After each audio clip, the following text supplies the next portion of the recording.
Tarot industry में कि cost और wait time in specific to the readings कुछ डिफाइंड है या सबका अलग तरीका है बताने का? हाँ, या देखिए आप एक अच्छी एस्ट्रोलॉजर या टैरो का रीडर से कनेक्ट करना चाहोगे ऑफलाइन भी, आई डोंट नो आपको कभी एक्सपीरियंस हुआ या नहीं हुआ, बट कुछ लोग तो कहते हैं आपकी श्रद्धा है, आप कितना भी देना चाहें। कुछ लोग India the offline market is huge, very huge, very huge. Just अगर आप so difficult to measure, right? हाँ, मतलब नंबर्स निकालना बड़ा मुश्किल हो सकता है। नंबर्स अगर आप ऑन एन एवरेज देखो तो कोई आपसे 1000 रुपीस पर कंसल्टेशन चार्ज करता है, कोई आपसे 5000, कोई 10000। अच्छी टैरो का रीडर्स जिनको मैं जानती हूँ जो बॉम्बे में आकर काम कर रहे हैं 60000 पर सेशन भी चार्ज करते हैं for 1 hour, and they do it, people are ready to pay for their services, तो that is not an issue.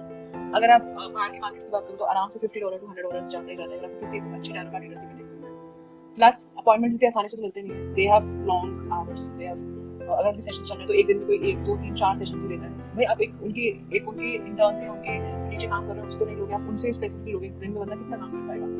5 6 घंटे 8 घंटे तो उनके There are pass virtual sessions because post COVID, हाँ, not many consultants and their companies are but kind ये of तो मांगते हैं yeah. हर कोई सेम डे पे तो ऑन दैट इंस्टेंट क्लिक पे तो अवेलेबल होगा नहीं। Correct. आपको अभी कुछ पूछना है या आपको 24 आवर्स में पूछना है, वेट तो करना ही पड़ता है, वर्चुअली भी आपको जाना ही पड़ेगा। On tarot it That's why you maybe thought about building a platform, Yeah. Tarot, and where people can come to your platform, they can get instantly results get the tarot readings. within, Yeah. click of a button Yeah. on your fingertips. Got it. Yeah. Sure. So- That's why you thought about this idea Yes. and you then worked on it. They do not have to wait for me to get free. They do not have to wait for any tarot card reader to get free. They do not have to go anywhere out of their house. अपना mobile खोला, app download करा, they will get the reading. Plus, they do not have to open up in front of a complete stranger. आप मान के चलो आप doctor के पास भी जाते हो, प्रॉब्लम शेयर करने में कितना awkward फील होता है, क्या लगता है यार आपने सारी चीजें बतानी They है। can remain anonymous. They always remain anonymous. ठीक है।